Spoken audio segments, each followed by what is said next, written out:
ఈరోజు అంగన్వాడీ టీచర్ల యొక్క ఆయాల యొక్క రిటైర్మెంట్ బెనిఫిట్స్ను పెంచాలని, జీవో నంబర్ 10ని రద్దు చేయాలని, అట్లాగే రిటైర్ అయ్యేటువంటి అంగన్వాడీ టీచర్లకు ఆయాలకు జీతంలో సగం పెన్షన్ సదుపాయాన్ని కల్పించి నెల నెల ఇవ్వాలని, అదేవిధంగా గతంలో ఏదైతే రాష్ట్ర ప్రభుత్వం అంగీకరించినటువంటి అంశాలతో కొత్త జీవోను విడుదల చేయాలని కోరుతూ 3 రోజులుగా రిలే దీక్షల్ని నిజామాబాద్ జిల్లా కేంద్రంలో కొనసాగిస్తూ ఉన్నాం. ఇప్పటికైనా ప్రభుత్వం వెంటనే స్పందించి సమస్యలను పరిష్కరించాలా, అట్లాగే ఏదైతే కాంగ్రెస్ పార్టీ మేనిఫెస్టోలో ప్రకటించినట్టు అంగన్వాడీ టీచర్లకు 18,000 వేతనం, ఆయాకు 13,000 వేతనం పెంచి అమలు జరపాలని కోరుతా ఉన్నాం. ఈ సమస్యలు పరిష్కారం అయ్యే వరకు అంగన్వాడీ ఉద్యోగులు తమ పోరాటాన్ని కొనసాగిస్తారు. అప్పటి వరకు జరిగేటువంటి పోరాటానికి ఈ ప్రభుత్వమే బాధ్యత వహించాల్సి వస్తుందని హెచ్చరిస్తా ఉన్నాం. ప్రభుత్వము 40 సంవత్సరాల నుంచి అంగన్వాడీలో ఆయా టీచర్ సేవ చేయించుకున్నారు. కానీ అయినప్పటికైనా కానీ ఎలాంటి స్పందన లేదు. ఓన్లీ టీచర్కి ₹1,00,000, ఆయమ్మకు 50,000 ఇచ్చి ఇంటికి తోలిస్తామంటే ఇది సమంజసం కాదు. మరి ఇన్ని రోజులు కష్టపడి సేవలు చేసి గర్భిణీ బాలింతలకు ఇన్ని సేవలు అందించినాం.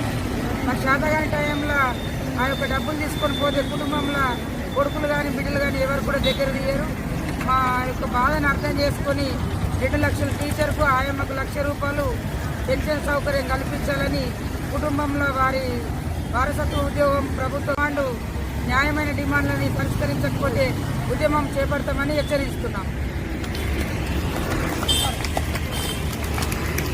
అంగన్వాడీ సమస్యలపైన ఈరోజు రాష్ట్ర వ్యాప్తంగా, అదేవిధంగా నిజామాబాద్ జిల్లాలో కూడా 4 రోజులుగా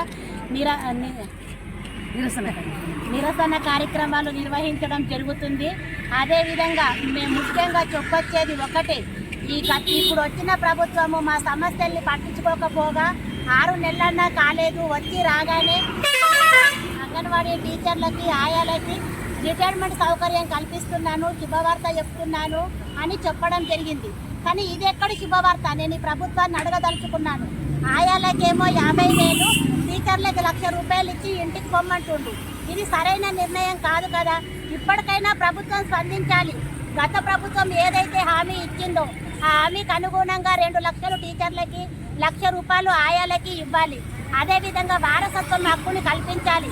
వాళ్ళు చేస్తున్న జీతంలో సగం పెన్షన్ రూపకంగా ఇవ్వాలి.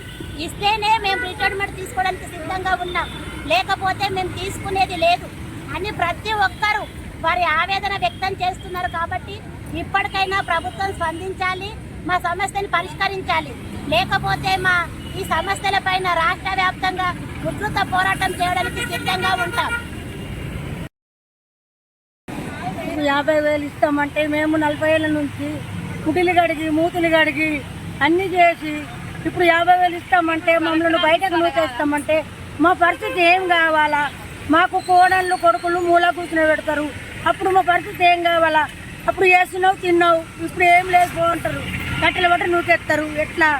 మాకు ఇప్పుడు మాకు ₹1,00,000 సగం పింఛమి ఇస్తేనే మేము వదిలిపోతాం, లేకపోతే మేము జరగం. మేము డ్యూటీ ప్రకారం చేతుడే పోకండి సెంటర్కు. మీరు వద్దన్నా పోతాం, మీరు బంద్ చేసినా పోతాం, మీరు కట్టెలు బట్టి నూకేసినా వెళ్తాం. మా పని చేస్తాం, మాకు పింఛన్ కావాలా ఖచ్చితం. ఇప్పుడు నువ్వు డ్యూటీ మీద ఉన్నావు, నువ్వు రేపు తెల్లారి పెద్దమనికి అవుతావు, రిటైర్మెంట్ అవుతావు, నీ కోట్లు వస్తాయి. అవి ఎవరికి ఇస్తావు? మీ ఇంటి ఫ్యామిలీకి ఇస్తావు. మాకైతే ఇవ్వగలగవు కదా, మీ కోట్లు అడుగుతలేం కదా. 1,00,000 మేడలకు 2, మాకు 1 అందులో సగం పింఛను ఇవ్వాలని మేము కోరుకున్నాము. అంతకంటే ఏమి మేము నీకు బలవంతం చేస్తలేము. ₹100 నుంచి ఇవ్వాల్సిన నేను ₹100